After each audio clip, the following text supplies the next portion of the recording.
है बलिदान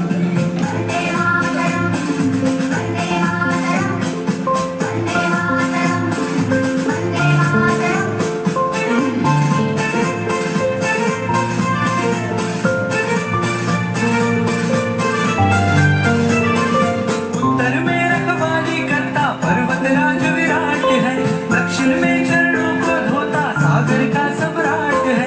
जमुना जी के तट को देखो, गंगा का ये घाट है, बात बात में हाट हाट में यहाँ निराला ठाट है।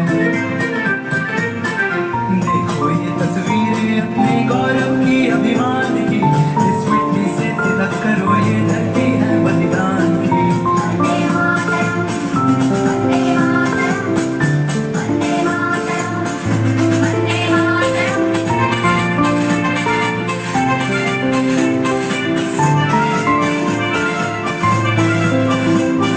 देखो मुल्क मराठों का ये, यहाँ शिवाजी डोला था, मुगलों की ताकत को जिसने तलवारों पे तोला था। हर पर्वत पर आग लगी थी, हर पत्थर एक शोला था, बोली हर हर महादेव की, बच्चा बच्चा बोला था। शेर शिवाजी ने रखी थी लाज हमारी शान की, इस मिट्टी से तिलक करो, ये धरती है बलिदान की।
भाषा संस्कृत भाषा जय संस्कृत जय संस्कृत मातरम मातरम मातरम कन्याकुमारी भारत माता एक हमारी कन्याकुमारी भारत माता एक हमारी कश्मीर से कन्याकुमारी भारत माता एक हमारी भारत माता की जय भारत माता की जय भारत माता की जय एक ही नारा एक ही नारा जय श्री राम जय श्री राम एक ही नारा एक ही नारा जय श्री राम जय श्री राम जय श्री राम माता की जय भारत माता की जय वंदे मातरम वंदे मातरम एक ही नारा एक ही नारा जय श्री राम जय श्री राम एक ही नारा एक ही नारा जय श्री राम जय श्री राम एक ही नारा एक ही नारा जय श्री राम जय श्री राम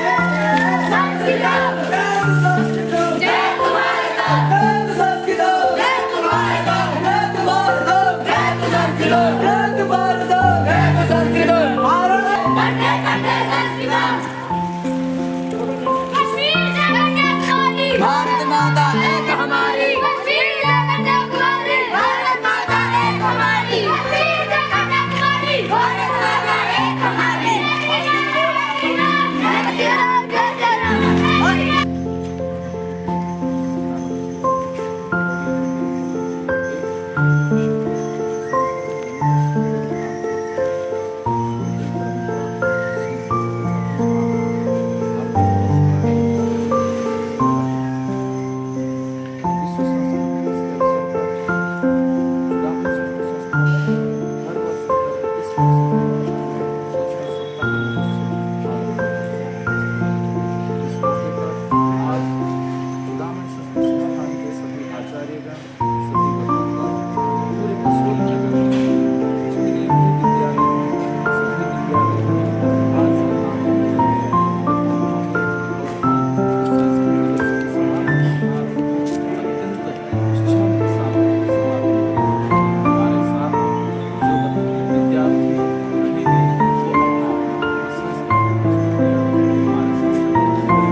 सभी बच्चे, सभी लोग, सभी नगरवासी संस्कृत को जानने, संस्कृत को पढ़ने और संस्कृत की रक्षा करने के लिए बहुत ही उत्साहित है।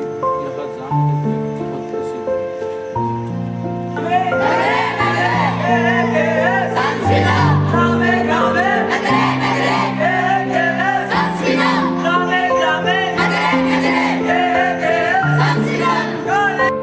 ये एक मानता है जो भक्त होता है।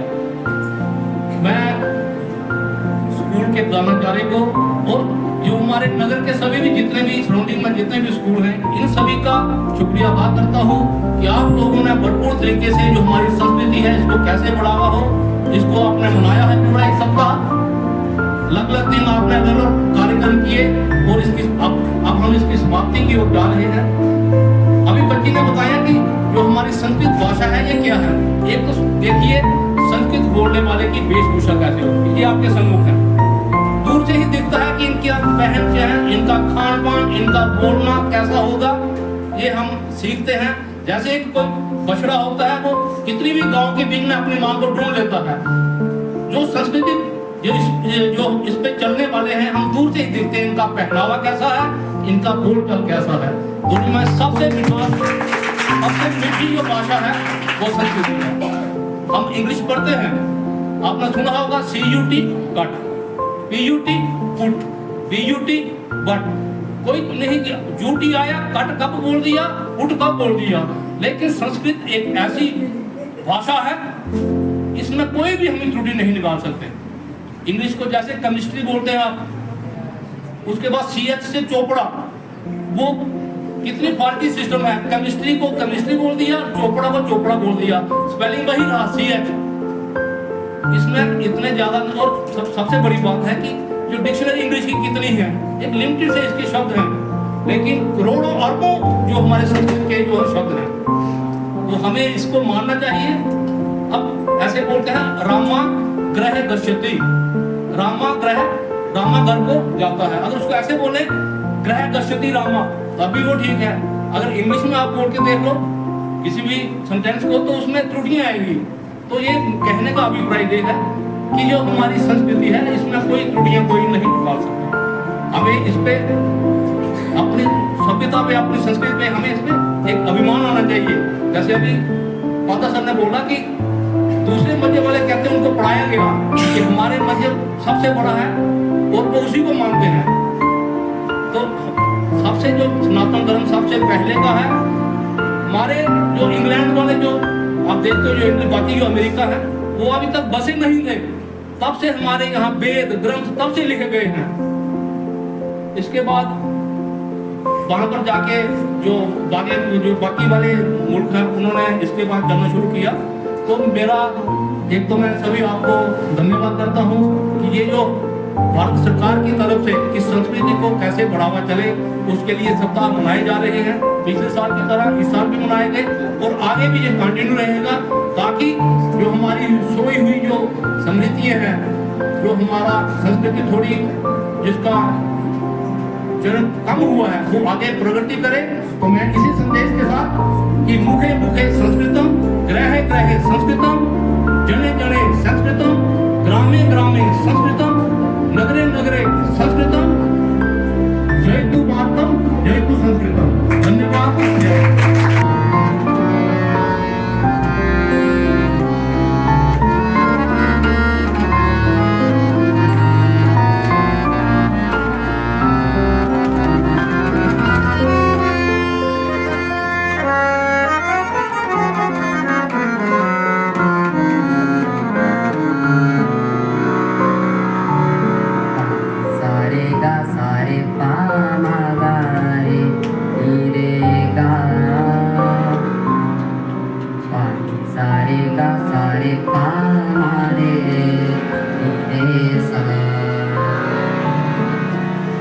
जयतु जननी जन्मभूमि, जयतु जननी जन्मभूमि, पुण्यभुवनं भारतं। जयतु जम्बूद्वीपमखिलं सुन्दरं धामामृतं। जयतु जम्बूद्वीपमखिलं सुन्दरं धामामृतं। पुण्यभुवनं भारतं, पुण्यभुवनं भारतं।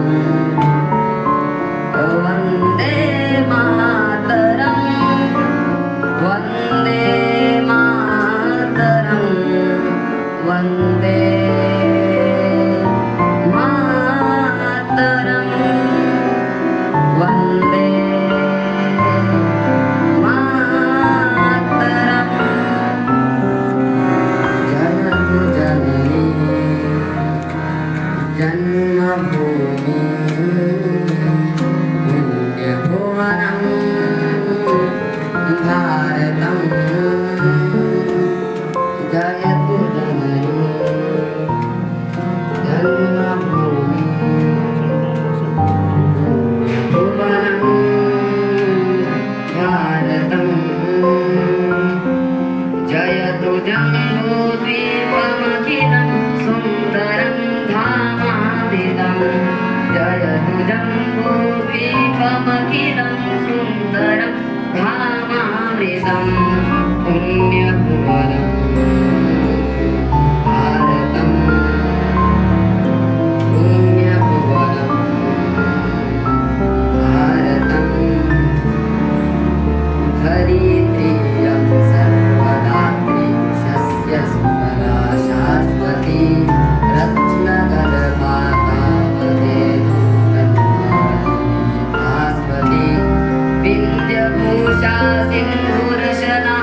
महागीश नर्मदा रम्यगङ्गा यमुनरासा महानद्यत नर्मदा कर्म तपसां सार्थतीर्थं प्रकृतिविभवादं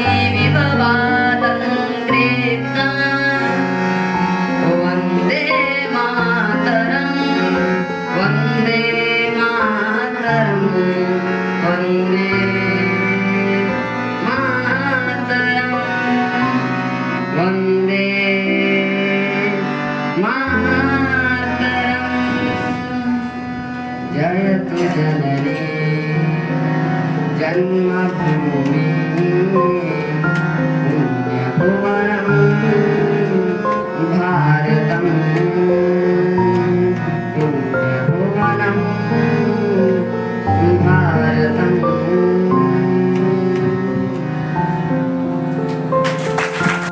तं नरं वपुषे कुञ्जरमुखे मन्महे कुन्दिलं महः। नमः सभाय सभापतिभ्यश्च अधिमञ्जमाकं वटुकानां पक्षतः सर्वादं तेषां स्वागतं वितनोमि। किञ्च बहुना अस्माकं निमन्त्रणम् अङ्गीकृत्य विश्वस्थले नगरे विद्यालयाः भवन्ति। तेषां विद्यालयानां ये अध्यापकाः समागताः अध्यापकाः अध्यापिकश्च समागताः तत्तत् विद्यालयेभ्यः समागताः छात्राः छात्राश्च सर्वान् एकवाक्येन अभिनन्दनं करोमि। किञ्च अस्मदीयाः पारिवारिकाः मम सहकर्मिणः ज्येष्ठाः वरिष्ठाः प्रेष्ठाः अध्यापकाः अध्यापिकाश्च सर्वान् चरणवन्दनपूर्वकं मम प्रेयांसः छात्राः सर्वान् शुभाश्रीवादं वितनोमि। अद्य किमस्ति संस्कृत विश्व संस्कृत दिवस यत् पूर्वम् अस्माभिः परिपालितम् 29 दिनाङ्के श्रावण पूर्णिमायां रक्षाबन्धन पर्वे पर्वणि यत् पालितम् एक सप्ताहात्मके काले अनन्तरे अद्य तस्य पर्वणः उद्यापन समारोहः पूर्णाहुति समारोहः समाचर्यते। तत्र भवतां समेषां वारंवारं पुनः वारंवारं स्वागतं करोमि सुस्वागतं वितनोमि। भारतीय संस्कृतेः परम्परायाश्च मूल आत्मभूत जीवितभूत तत्त्वं भवति अस्माकं वेदादयः। एते शास्त्राणि यः अध्ययनं कुर्वन्ति ते महर्षयः प्राक्काले एव वैदिककाले एव चिन्तितं यत् अस्माकं परवर्ती ये भवन्ति ये आगमिष्यन्ति किं ते अस्मदीयानां काले एव भविष्यन्ति वा किं ते शुद्ध स्वच्छ जलं प्राप्नुवन्ति वा किं ते शुद्धं भोजनं प्राप्नुवन्ति वा शुद्धं मनं प्राप्नुवन्ति वा शुद्ध स्वास्थ्यं प्राप्नुवन्ति वा भाषा सभ्यता संस्कृति परंपरा परिवेश या कापि भवतु वा सर्वत्र किं तत्र शुद्धता भविष्यति वा इति चिन्तनं कृत्वा ते अन्तिमे पदे चिन्तितं यत् नैव किमर्थं न अस्माभिः अधुनैव अस्माभिः ज्ञायते यत् मामकिनाः ये भवन्ति शिष्याः भवन्ति ते सम्प्रति बोधुं मननं कर्तुं स्मृतौ वेदादि स्थापयितुमपि समर्थाः न भवन्ति। यतोहि कालव्यापिनी समये गच्छति काले सर्वे मन्दबुद्धिनः भवन्ति अल्पबुद्धिनः भवन्ति स्मृतिशक्ति समेषां ह्रासो जायते ह्रासः भवति समेषां स्मृतिशक्ति। अतः किं कर्तव्यं न लिखनम कर्तव्यम, पठनम कर्तव्यम, मननम कर्तव्यम। तर्हि लिखनस्य प्रणाली कुतः यास्यति इति चेत् वेदानां पूर्वे तु वेदानां शास्त्राणाम् अध्ययनं श्रवणं वदनं श्रवणं केवलम आसीत्। पहले वैदिक काल में जो अध्ययन परंपरा था वह अध्ययन परंपरा सिर्फ बोलचाल की थी, मतलब बोलना, गुरु बोलेंगे, पढ़ाएंगे, शिष्य लोग उनको सुनेंगे, सिर्फ सुनना ही था। अब सोचो हम कहाँ हैं, तो हमारे पहले आज से ज्यादा नहीं, 1000 साल पहले, 1000 भी बहुत हो जाता है, 500 साल पहले, 500 साल पहले बहुत है। हमारे परदादा को भी यदि हम सोचेंगे उनके समय में वो जितना याद कर रहे थे उनके 1% भी हम नहीं याद कर पाते, और बोलते हैं हम याद नहीं हो पा रहा है।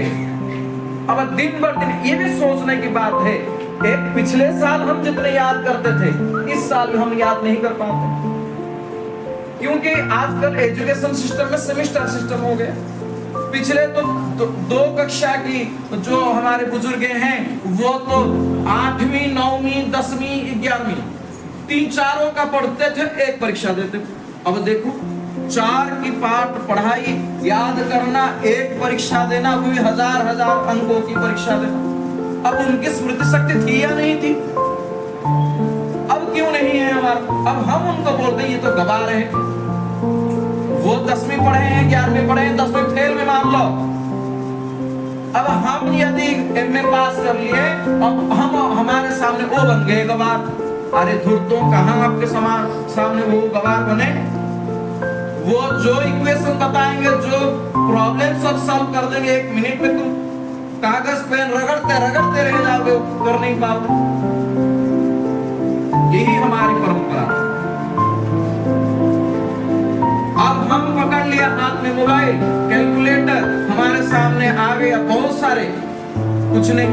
अब पुराने वैद्यों को देखो, नाड़ी पकड़ लो, नस पकड़ लो, तुरंत बता देंगे ये रोग फलाने दिन से आपको हुआ है, आप आज ये खाए हो, वो खाए हो, इतने पानी पिए हो, सब बता देंगे। आपको इतने देर से ये रोग है, आपके पिताजी का यह था, आपके नाना जी का था, ये नानी जी, सब बता देते थे। आजकल डॉक्टर आपको 1 घंटा काउंसलिंग करेगा, स्टेथो डालेगा, बीपी नापेगा, फिर बोलेगा ये टेस्ट करो, वो टेस्ट करो, वो टेस्ट करो, 15-20 हजार का टेस्ट पूरा करवा देता है। अब कितना टेस्ट करते रहो और रिपोर्ट 15 दिन के बाद आप ये कल्चर करो, वो कल्चर करो, कल्चर करते करते खुद कल्चर बन जाओ।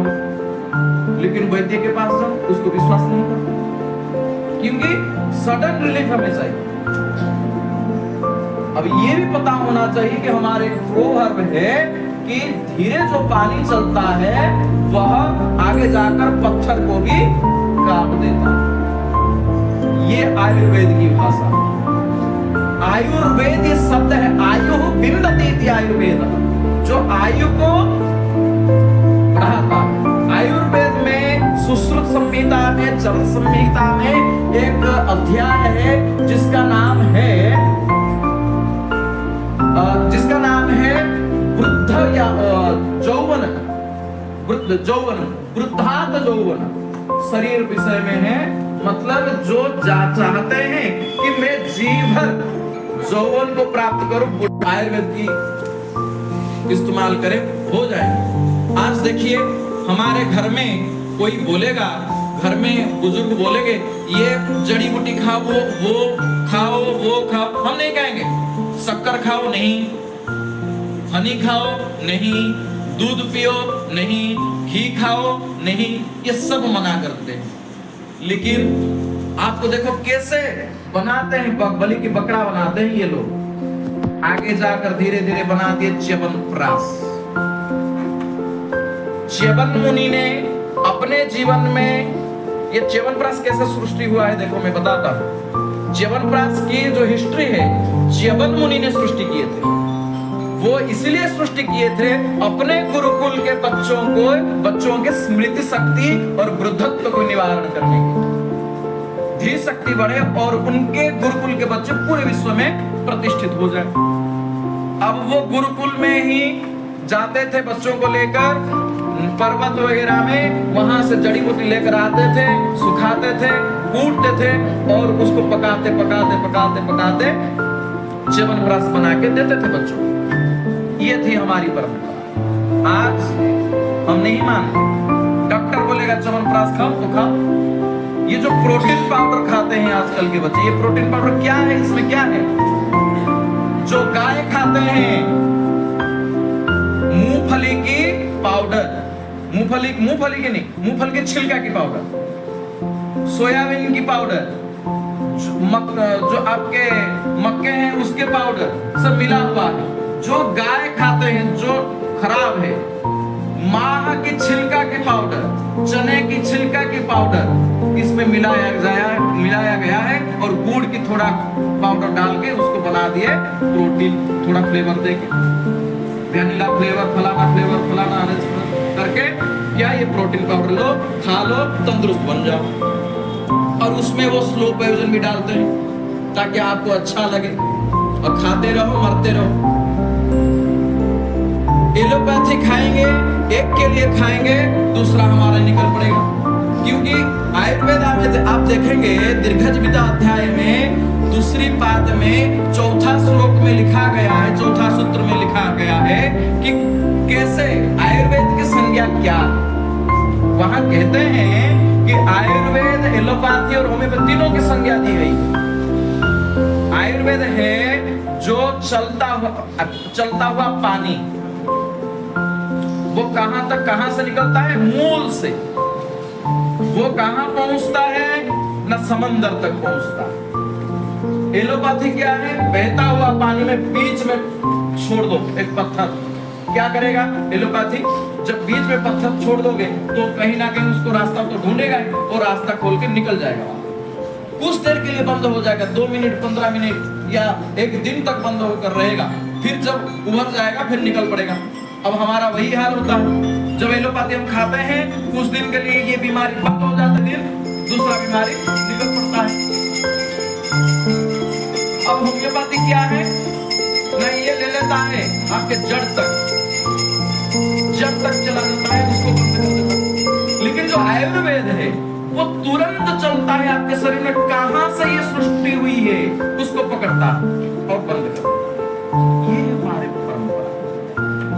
यदि संस्कृत के महात्म्य के बारे में बोलने जाएंगे या बोलना चाहूंगा मैं, अभी समय कम पड़ जाए।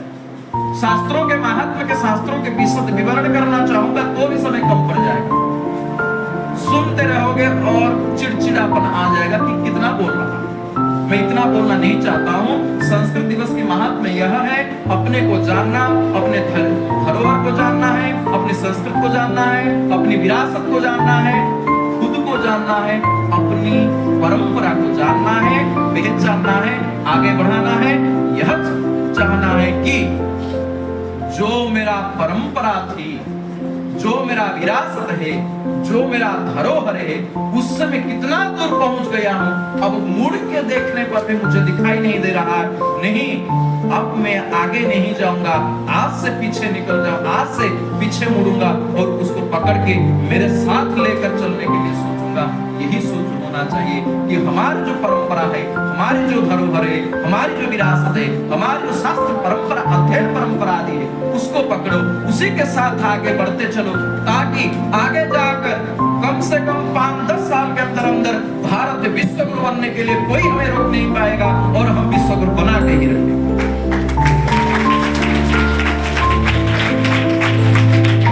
सामने जो भी मेरे सामने बैठे हुए हैं, सभी से यही अनुरोध है, मेरे विद्यार्थियों से,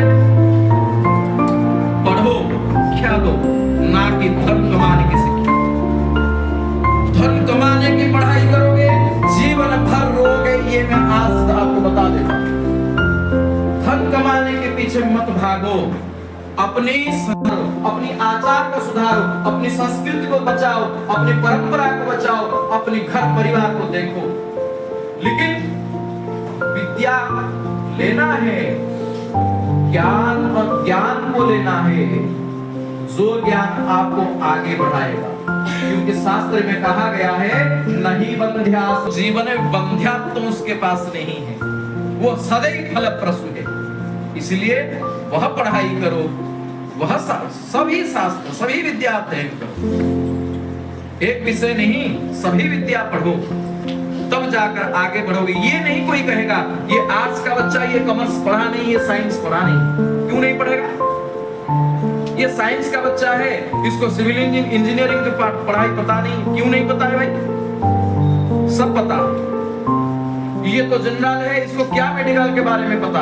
आजकल देखेंगे इंग्लिश मीडियम वगैरह स्कूल में ये एक है, तू नॉन मेडिकल है, ये मेडिकल। क्या है नॉन मेडिकल मेडिकल के बीच में फर्क? वो क्या स्वर्ग से निकला और ये पाताल से निकला?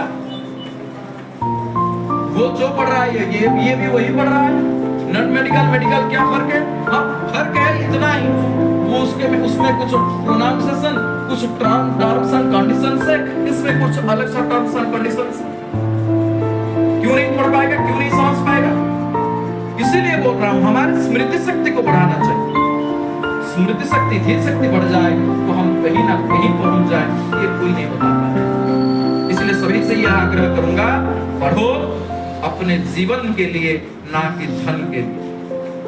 जीवन के लिए पढ़ोगे, कमाते रहोगे, पढ़ते रहो, बुढ़ापा आपको ग्रास करके मरते दम तक आपके पैर में पैसा आकर पहुंचेगा, लेकिन पैसा को रखने के लिए आपके पास जगह नहीं होगा।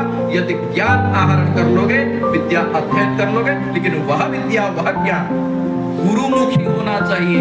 किसी गुरु के पास बैठकर पढ़ना चाहिए, ना कि दुकान से पुस्तक खरीद कर पढ़ लेकर कुछ कर लेना चाहिए।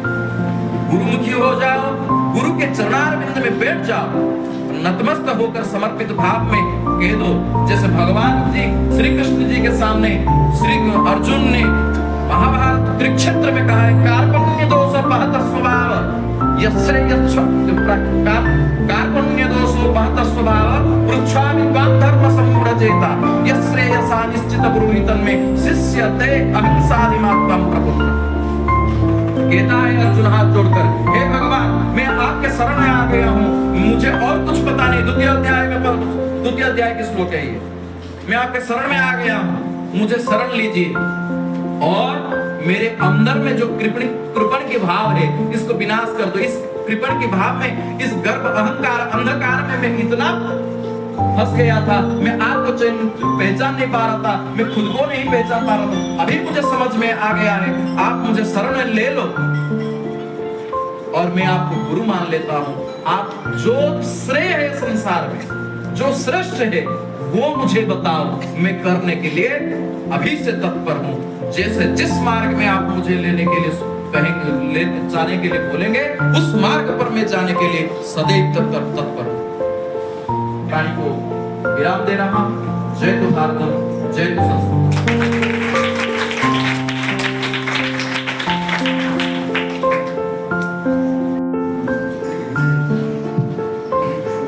नमो दिनेश विघ्नेश गिरिजा नंदन प्रभु मम विनाशघनाधिपतये।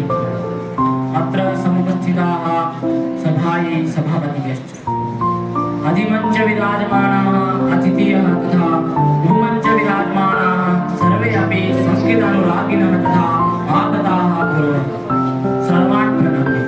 अद्यतन समायोजितस्य समारोहस्य कृतज्ञतां समापनसन्दर्भं प्रारब्धुं चित्रमे। शास्त्रेषु उच्यते साहित्य संगीत कला विहीन साक्षात पशुस्य विषाणहीन। अर्थात साहित्य संगीत कला जिसके पास नहीं है वह मनुष्य रूप में पशु के समान। अतः अद्य विश्व संस्कृत दिवसस्य समापन समारोह अस्माकं निमंत्रणं स्वीकृत्य सम्मानित अतिथि रूपेण समागताः श्रीमन्तः शिवकुमार उपाध्याय वर्याः तान् सर्वागो कृतज्ञतां निवेदयामि।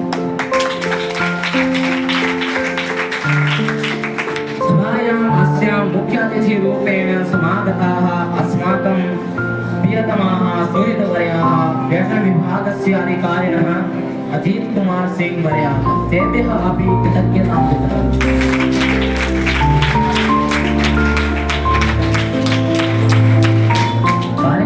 अस्य संचालनास्मान् प्रेरितवेदव्यः गुरुकुलस्य अस्य प्राचार्यवर्याः तथा समाधिक्षाः काणोप्रणीतः सर कर्तव्यं प्रकटीकरोमि।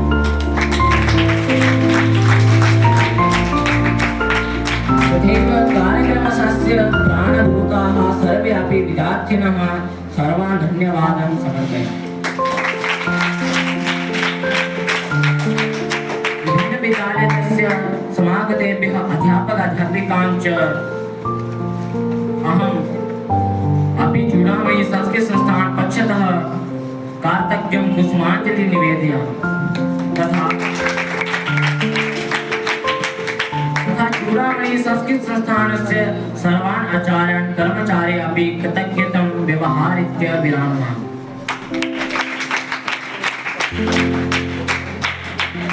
धन्यवादः। जयतु संस्कृतं, जयतु भारत।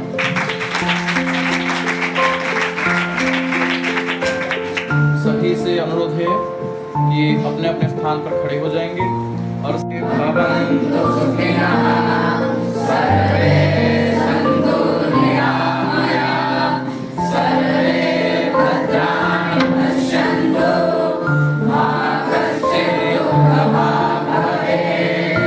ॐ शान्ति शान्ति शान्ति। जयतु भारतम्, जयतु भारत।